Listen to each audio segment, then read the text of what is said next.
Hello again, South Florida. I'm Jenny Jones, and welcome to another episode of Talkin on Water. And this time, we're bringing the barbershop talk to the water. So join me as I welcome my special guest, Hugo Juice Tandron. Hey Hugo, how you doing? Miss Jenny? Very, very, very honored to be on your show. I'm blessed to have Thank you. You for the invite. I really appreciate that. I mean, you're legendary in these parts. You're legendary. I don't know about all that, but maybe just at my house and at my shop, but Oh, so the wife and the kids. Wife and the kids and the grandkids. And whenever they sitting in your chair, then you legendary. Yes, all right, then. Well, tell us a little bit about how you got started. I mean, I know you've done lots of interviews, so we want to touch on that just a little bit for those who don't know you. But just tell us a little bit how you kind of got started. Major League Baseball's exclusive barber. I appreciate all the tags, all that. That's great, but to me, I'm just another barber. That's all I am. I don't think I'm anything special. I'm not a celebrity barber. I'm just a regular barber. I take pride in what I do, and I always did. I started cutting hair. I was early on. I was my early teens. My mom was a beautician, so I spent a lot of time in the salons with her. Okay. You know what I'm saying? And I got old enough and I wanted to get, special, different type of cuts, a specialty cut. It just wasn't, You wanted a little flavor, a little something. Yeah, I wanted something, you know what I'm saying, that I wanted, I wanted it, And then she was like, no, you got curls and you got to put the hot iron and we got to blow dry your hair. And I was like, I don't want to look like Menudo. I was like, that was not the look I was looking for. But I started messing around, experimenting with, she had clippers laying around the house and stuff like that. So I started grabbing the clippers and just started, going at it. And we didn't have the luxury, the young folks got nowadays. They got YouTube and you can learn anything on YouTube. In a second. In a heartbeat, that's right. So it was kind of like trial and error, and messed up my hair a couple times. And, I started doing my little brother and I started doing the guys in the neighborhood and stuff like that. And as I got older, I got a little better. And that's where it kind of started from. So that first haircut, did you end up having to shave it all off and start over? I didn't. I was conservative. I didn't really go so low. So if I did mess it up, I can still have some hair. So I can, kind of disguise it a little bit. But it wasn't that bad. I think it was the second or third time I tried to get cute with it. Then I was like, I had to go ahead and go with the low boy. So that happens every once in a while. But you learn off of that. That's how you learn, trial and error. I was doing myself for a good year and a half before I started even trying to do anybody else.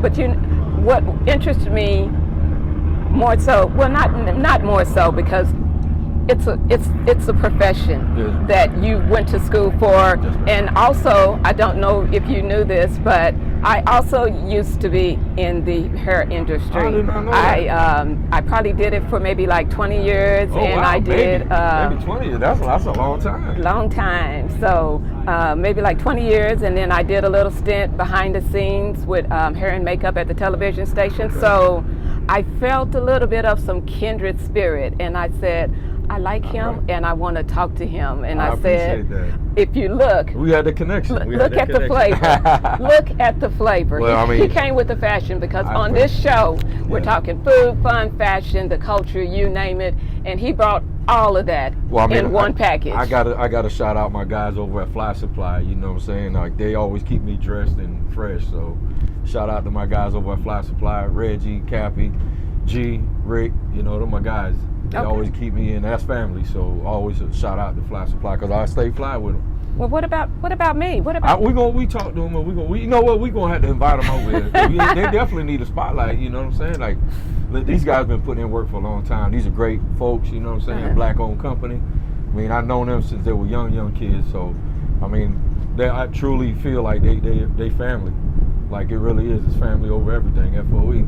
That's right. That's right. So I feel like me and you, we gonna be family. Oh yeah, we gonna be family. So let's delve into a little bit about Carol City. Tell me about Carol City. Well, as you know, Carol City does not exist anymore. So it's now it's called Miami Gardens for the past maybe about 20-something years. Oh, so you giving me a history lesson. Little bit of history lesson. Yeah, they used to be unincorporated Dade County, so not no more. So now they got their own police stations, and so they got their own thing going on. But I'm still around there all the time. I still got a lot of folks to stay over there, and old friends and stuff. So, but yeah, I'm from Carol City, born and raised. I think I still hear it. Maybe some people that were back there during the time when it was called Carol City, they still say Carol City. Yeah. Because I'm an implant. The old school locals still call it Carol City. Okay. Yeah, we still call it. We don't call it Miami Gardens. As the young guys call it now, it's called Murder Gardens. Well, yeah, but listen, I mean, that's just a moniker that they, Actually, we just finished shooting part 2 for Murder Gardens. It's a movie, and I was part of part 1, and I was fortunate enough to be part of part 2. And shout out to Mark Samuels, Colossus. Did a great job on the movie, so can't wait till I think it drops October. Okay, so is there like a movie premiere or something? Yeah, we can go off the red carpet? I'm sure they're gonna have it because he's doing big things. You know what I'm saying? So we definitely girl. gonna have to get you in there. That's right. That's right. Don't forget your girl. That's right. Because you know what? I like that you support your people. Oh because yeah, no, I'm big on community. Yeah, no doubt about it. And you know what they say to those, much given, much is expected. Mm-hmm. So you've got a lot, and much is expected from you. Yeah. I don't expect nothing from a lot of people. I just expect respect because I give respect. So that's all I want back. But nobody owe me nothing. I ain't no celebrity. I'm just a regular 55-year-old, father, grandfather. That's it. Husband. That's all I am. A hard worker. Well, that's it. I just want to make my mark in my community. That's all I want. Well, I'd say you've done that. I appreciate that. And far y'all hear that, right? And far beyond. He's done that and far beyond. He's very modest and humble, and I like that. I gathered that from our conversations. Yes. Setting up the interview, and I just like and appreciate good people. Oh, same here. Just same here. Appreciate good people. Listen, when I spoke to you, I get hit up about doing podcasts all over all the time, and I pick and choose. If I feel the vibe, I got the vibe. If I don't, then I'm gonna have to pass. Oh, so I'm a vibe? Oh yeah, definitely. I'm a vibe. Definitely. You're definitely a vibe. You definitely a vibe. You know that, no doubt. But listen, I mean, you came with respect, and I like the way you was doing it. I looked at your stuff that you sent me, and I was like, okay, she's doing her things. I'm definitely gonna do this. Okay. I definitely want to do that. And being on a boat, I mean, come on, we do live in Miami. We take this for granted. We do. You know what I'm saying? Truth be told, we do take this for granted, but we're here now, so we're enjoying it. And that's part of my concept in the background behind the story is that either I'm introducing you to Miami, the South Florida area, or I'm reintroducing it to you. Exactly. So that you don't forget, because you can either do a vacation, you can come here and see South Florida, or you could do a staycation and appreciate what you have right here in our own backyard. Seems like a lot of people did the staycation. I came here and I stayed. I came here and I stayed. Don't nobody come over here no more. We done. Okay. We ain't taking no more new ones in. No, I'm just kidding. Well, at least I got in. I got in. So let's talk a little bit about how does your day go when you're over at the Marlins, because you have your own little setup. So tell us a little bit about that and how it works, how the workflow goes. I started off with the Marlins back in let's just go all the way back. 1993. Gary Sheffield was new to the to the Florida Marlins at the time, and we had mutual friends in common, and he wanted to get a haircut. So my boys put him down with me and brought him over. I used to work, it wasn't a barbershop, it was a utility room in a regular, modest 3-1 home, single family home, and that was the utility room. I had the washer, the dryer, then I had some of the products. I had a 13-inch TV with a VCR that I would record my rap videos on, so we can watch them during the day, because we ain't had nothing to watch like that. So I would only, the rap videos used to only come out at night, MTV Raps or BT After Dark and all of that stuff, Rap City and stuff like that. So I used to record them overnight. And then I had the barber chair right there in between the wash and the dryer. And I had it on and popping since 1990 that I moved over there. So yeah, we was getting it in. And so Chef came by and cut them up, loved it. Came back again, came back the third time, fourth time, and they started bringing some guys over. Hey. So within a couple of years, I was already cutting a couple of guys from the Marlins, and then I already had met Levon Hernandez and Edgar Renteria, Devon White. So for 1997, I was able to cut the majority of the guys over at my house. Wow. And that was for the World Series. And I go outside, and there was kids outside with Go Marlins signs outside my gate, and I was like, what the hell is going on? I was like, this is real. Wow. So I'm like, wow, like, how did they even know? But then, thinking back hindsight, yeah, they saw the Porsches and the Suburbans and Ferrari and stuff, so right. they kind of got a whiff of that. And I'm sure my son said something to the effect that, of course, he got bragging rights. rights. Yeah, he probably bragged a little bragging bit. We got rights. some real baseball players coming through, so which was cool, you know what I'm saying? Which it was all in fun and good health. But 1998, a friend of mine, Al Torres, which God rest his soul, passed away. My boy Paul's father, he was a assistant clubhouse manager with the Marlins in the visiting side, and called me up one day and he was like, "Hey, can you make it over here in a couple hours? Vida Blue wants you to cut his hair." And I was like, "Who?" And he was like, "Vida Blue." I had no idea who Vida Blue is. Vida Blue's a Hall of Famer. Okay. I didn't know. I didn't follow baseball like that. Early on, I wasn't a baseball, fan, or I didn't even play baseball. None of that. It wasn't in my DNA. And but cut Vida up, and I cut a couple other cats up, and then they asked me, like, "Hey, if some more guys want you to come tomorrow, can you come again?" I was like, "Sure, no problem. I can come over again." Mind you, I'm juggling a full-time job with the county as a construction inspector. Oh. So I was doing that, full-time. So I was like, "I'll be here tomorrow again." And when I showed up, they were like, "Dude, you came in here with a rolling cart, with a chair." I was like, "If I'm gonna do it, I'm gonna do it right." I said, okay. "If you want this to come out the right way, this is how I got to do it." They were like, "All right." So on the way out, we happened to cross in front of the Marlins clubhouse, and the door was open, and there was two of my clients, Levon and Edgar, and they're like, "Well, what you doing over here?" And I was like, "Well, they brought me over to cut." And then he was like, "Can you come tomorrow?" And I was like, "I'm already coming tomorrow." He's like, "Well, can you come the next day for us?" I was like, "Yeah, no problem, I can do that." Okay. And I was like, "Hey, what do I have to do?" He was like, "We'll set you up with a pass so you can come in." Fast forward 27 years later, here I am. Here you are. So the guy that put you on, is he getting residuals? I mean, is he getting broke off? Is he getting the bag? Unfortunately, he passed. But he was a really good friend of ours, and kind of known him since I was a kid and stuff. And he just did what we all do for each other, Right. Hey, I need something. Well, here, I got somebody for you, and here, y'all work it out. But that's the community. Yeah, the community spirit exactly, and things. It was family. You know what I'm saying? He was really close with my son, and he actually even coached my son in baseball a couple times for some tournaments and stuff. And but that's how it went down. And then fast forward to where we at now, when we opened a new stadium here. Remember, we used to be at the old Dolphin Stadium, which used to be Joe Robbie, way back. I've heard of it. Yeah, but that's before my time. Yeah, which here. is the Hard Rock Stadium now. That's where the Dolphins play and UN play. So the Marlins used to also share the field there with them also. So when the Marlins got their own stadium, which we just passed not too long ago, I asked David Sampson, which was the Marlins president. I remember him. And I asked him, I was like, I just need to know what my future holds. I need to know. And he was like, "Listen, you ain't got nothing to worry about. You are family. You will have a place to cut." That was enough for me. But see, that's because you were professional. Yes, ma'am. Of course. You 100%. Did a good job. Even though I look a little rough on the outside, I know how to conduct myself. You know what I'm saying? I'm a professional at the end of the day. I got tattoos. I don't have as many as you, but I got tattoos. But it's 2025 now. It was different when it was 1995. I got you. I got you. In 1995, I looked like this. I was gang related, which I wasn't, but that's what it looked like.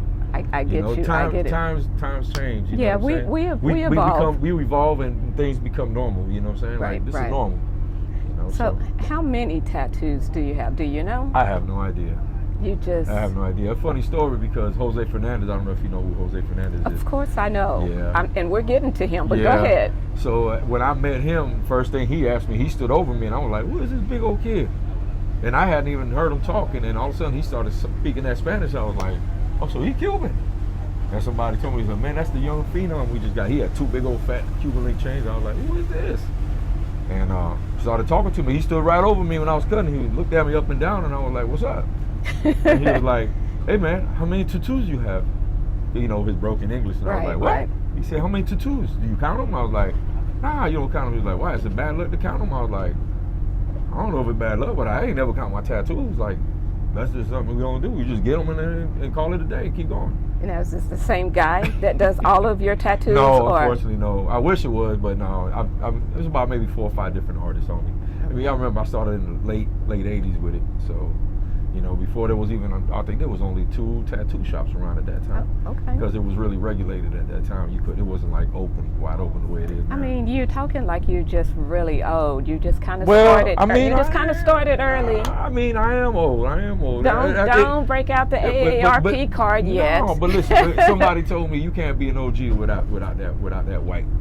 So, you know, I accepted. I embraced it. Well, you rocking it. You rocking it. It wasn't always like this. It was nice and dark and black. And then when it started going gray, I started dyeing it. Because, you know, we got access to everything at the shop, you know, with products and everything. So I kept me a big old black beard. And to be in this business, vanity kind of gets you. Yeah, it kind of gets you. People 100%. don't understand that it's you are your own advertisement. You're walking billboard. 100%, no doubt about it. I mean, you can put my logo anywhere, and people they don't say nothing, and people be like, "That's Jules." You know, it's the trademark. They know the name, they know the beard. You know what I'm saying? Right. So, but yeah, you know, I did that. I said, you know, no more of that. And whoever don't like the white hair, don't look at me. And I embrace it, and I like it now. So, you know. It looks good on you. Thank you. I appreciate it, Looks Ms. good Jones. on You just you. being nice, but we on camera. No. I would have just been, like when you come up to some friends or whatever, and they got the new baby. Yeah. And you just go, oh, so adorable. And You don't say like cute. You don't say cute if that's not what you're wanting to say. You don't say cute. But so. you don't say when you turn around, that's an ugly baby. No. It just stays up here, just in case if anybody might be around trying to hear it. No. Babies are beautiful. Listen, they turn into what they turn into. They do, and you know, because even when you teach them, that personality is just there, and it's just going to grow and expand. I have 5 grandbabies, and now one of them the same. They all so different. But you brought them up the same. Their parents brought them up the way we brought them up, you know what I'm saying? And they just completely different. But, you know, that's life. That's the way it is. You know, everybody has their own, the way they tick, the way they, you know, the way things turn in them. And the way they process. Yeah. So back to Jose. You kind of was a little ahead of me, but. I'm sorry. It's okay. No apologies necessary. I met him. I was in the locker room a few times, and maybe I might have passed by and didn't know that you were there. Mm-hmm. But I was in the, we were in the hallways of the clubhouse. Good. You're right. And he was injured, so he wasn't playing. But you know how he was probably in and out of the babershop. That's what he did. Be around, and I seen him. My door's right next to the clubhouse. Yeah, I seen him, and he was really nice. Super nice. Yeah. I need for you to tell me all about some Jose Fernandez because I really liked him. He was a great person, great kid, man. It's just, you know, it's just an unfortunate situation, you know, where you make a mistake and you pay the worst price for it. You know what I'm saying? And we feel that every day. Not a day goes by that we don't speak about him at the shop, or I have a big painting that one of my guys made for me of him, and it's sitting right in front of my station, so I get to see him every day. He was just always smiling. But that's always how he really was. I never saw him mad. And if he said anything that he sounded like he was mad, he'd turn around and he'd like, you know, talking shit, like, you know, playing. Just got to think I'm mad. But he was great. You know, every person that he met, that he touched. I mean, listen, when he was hurt, he was rehabbing close by to the shop, and he would come to the shop. I'm talking about 3-4 times a week. Hey, what do we order for food today? He's like, go ahead, order for everybody. Like, that's what every time he came to the shop, y'all already ate? Well, I'm hungry. I'm gonna order for everybody. Clients and all, he didn't give a shit. Wow. That's just the person that he was. You know, he was just such a giving person. Like, and then he would pay me sometimes. He was like, yo, just clean my neck up and give me $200. I'm like, what you doing, bro? He's like, bro, that's paper. That's only paper. That's what his words. That's only paper. That's only paper. Wow. I'm like, dude, you treating this like it's Monopoly money, and it ain't. And he was like, it's paper, bro. Relax. But to him, you know, Monopoly. You know, Monopoly money. No, of course, no. But I love, like I said, his spirit, and you. Well, you know, being able to share that about the way him. You know, the way he was with his mom and his grandma who raised him. You know what I'm saying? They were very loving to him, and they showed him how to be the same way to people. You know what I'm saying? And that's how he was. He was a true gentleman. I never would have anything bad to say about him. I got one of my last videos was at, I think, what is it, in February when they do like the Winterfest. Oh, they do the I think the baseball classic. Well, it wasn't a game. It was just it was for the fan. fan. The Fan Fest. The Fan Fest. Yeah. Yes. So, and I got, that was one of the last videos that I got of him, and I cannot bring myself to delete it. Yeah. If I delete nothing else, No, or you everything can't else delete on my phone, that. I No, you can't delete that. No, But you like I can say said, that. I appreciate when the guys, you know, you're up here, you're a celebrity, and you're kind And to he's kind. people. He's super kind. He was super kind. Super kind to everyone. To everyone. That's just the way. That was just the way he was. He was that guy. So now, so when you're at the ballpark, what time do you get there, and what time do you leave? I usually get. People got this notion that these baseball players, professional baseball players, is like little league. Like they mom drop them off with their bat bag and they in sandals, and it's like half hour before the game.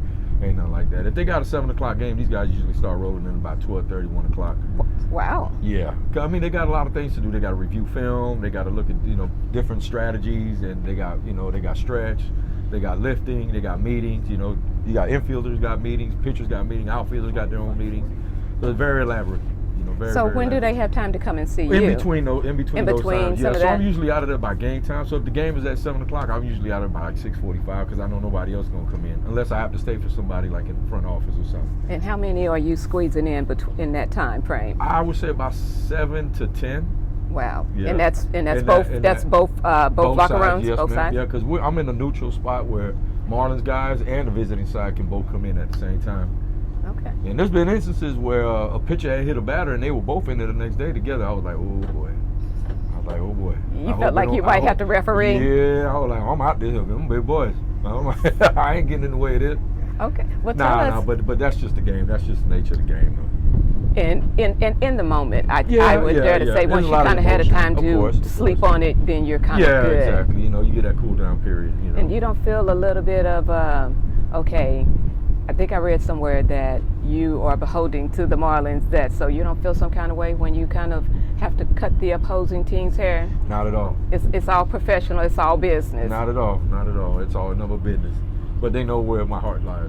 Right. They know where it lies. You know what I'm saying? So, I mean, I'm a Florida boy. Miami, Carol City. And that's what it is, you know what I'm saying? Whatever's home team, whatever the home team is, that's what I'm riding with. Okay, and that's what I do. But don't get it wrong now, because there's a lot of guys that get traded from the Marlins and go to other places. But they still your friend. Of course, they still my friend, still my client. And come see you. That's how it works. Are you still doing some from your house a little bit, or mostly it's Oh, now I'm doing their grandkids now. Ooh. You got to remember, we talking about 35 years ago. Oh my goodness. So they got babies, and their babies got babies.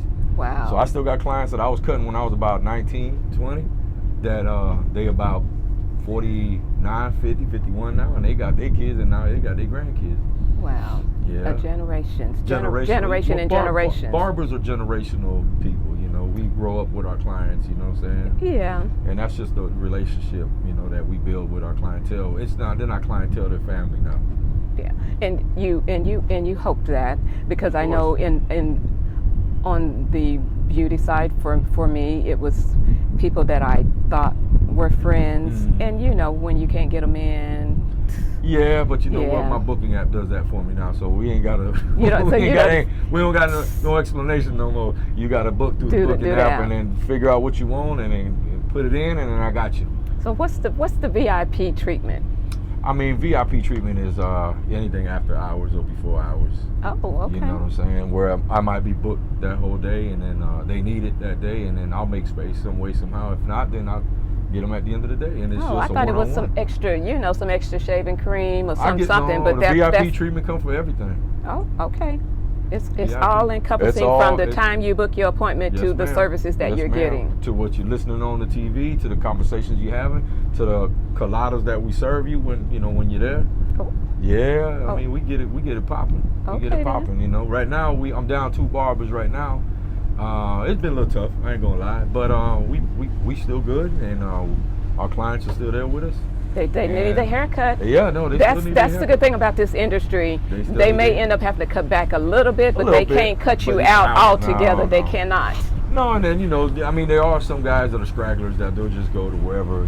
You might be booked, and they'll be like, well, I'm going somewhere else. They'll go somewhere else, and then they're right back so we can fix that cut up again. Okay. And I'm not saying we're the only ones that know how to cut, but we know what we're doing. Right. You ain't gotta, you know. That's what you can speak to. Yeah, I is can what speak what of goes on in what Heads goes on Up. in my shop. Yeah. So do they have to, the new barbers, they have to audition with you before they come in? Well, or you what know, do we you used do? to do that back in the days, but now with social media and stuff, you can kind of see what they know. See what they I do. mean, and honestly, I just got, you know, it's been so long that I've been doing it. Just by the time they sit them down and drape them, I already know if he can cut or he can't. Gotcha. Yeah, I can already tell. I just been doing this. I mean, I think me and my son was talking about this the other day, and he was like, man, how many people you think you don't cut your lifetime? I was like, shit, imagine let's just say 10, which is nowhere near what I cut a day. 5 days a week. Think about it, you know, 40 years now that I've been cutting. Wow. That's a lot of people. That's a lot of people. Them hands they've been taking it. Do they Yeah, they still hurt. feel they Yeah, hurt? they hurt. Yeah, hurt. mine's my was joints hurting hurt. too. Yeah, my knuckles hurt. My joints be hurt. Yeah. You sure it ain't those tattoos? No, it definitely ain't the tattoos. I know that for a fact. It ain't the tats. It ain't the tats. But yeah, this industry, it gives back to you because when you can make somebody, they came in, you know, looking a certain way, and then they leave, and then they're all smiles, and then they just feel like their chest is out. I did my shop the way I did my shop for a reason. So every station I got a long mirror from wall to wall, and people love when they finish getting their haircut. They love walking by that wall, and they're like, they looking and like, I'm buzzing with it. I like it. So they love it. You know what I'm saying? And listen, at the end of the day, I can't make anybody come to my shop. I could just tell you, come in, and I can guarantee you're gonna feel a difference. You're gonna leave. You're gonna experience a difference. Now, I know, like when I was doing hair, there would be some women that come in and they would say, I want my hair to look like Oprah. Okay, but you don't have Oprah hair. We get it all the time. We got a little white kid. He said, I want it like this. I'm like, I can't get that to you. You ain't got that type of hair. Right. The little extra kinks, the little extra curl. You just ain't got it. You know what I'm saying? So, and then a lot of stuff you see on the internet now, it all be photoshopped to be filters and stuff. So you can't even believe anything you see no more. What's that old saying? Believe nothing you hear and half of what you see. Okay. And now I think you can't believe nothing. AI. You hear AI taking over. Yes, for real. I heard you gonna do some AI with us after. No. I'm playing with you. I might need to. You know, all I'm trying to do right now is make sure that my hair doesn't beat me home. Oh, you fine. Trying to make sure that my hair doesn't beat me home. But let's talk about. Give me 2 seconds here, because we've been covering a lot, but I want to make sure that I touch on all the topics. The car. Tell me about the car. What kind of haircut can you give somebody and they give you a car? Well, it wasn't just a haircut. You know, you got to understand the relationship I have with Tandron Willis is a very unique relationship I have with him, and it's like my little brother. You know, he's from Oakland, and he came down here, and then, you know, I was with him from the first day to the last day he was here, and that's my brother. And I'm sure he'll be watching this, and he always tells me, stop talking about this damn car in front of everybody. But we got to talk about the car. We got to talk about Charlie Brown. You know what I'm saying? Because Charlie Brown is Charlie Brown. And Charlie Brown, he his own celebrity. That guy, that's a celebrity. Charlie Brown. Tell me the name. Why is Charlie Brown? When I first saw the car on eBay, so this is how it worked out. When he wanted one of every year of the donks. The donk game, the way the donk game work out, donks are a specific car from 71 to 76. That's what we call donks. Okay. And that's a Miami thing. And there's a couple different notions of how the name came about. What I recall about the donk game, being a young jit and being out on the corners with the OGs, and then watching them drive through, and they would have the donks, and I'll be like, damn, and everybody, man, look at that donkey he don't got. So the word came from the donkey, because he got a big fat, you know, back, you know what I'm saying? So it looked like right? Elongated in the back. So that's what I feel where the name came from.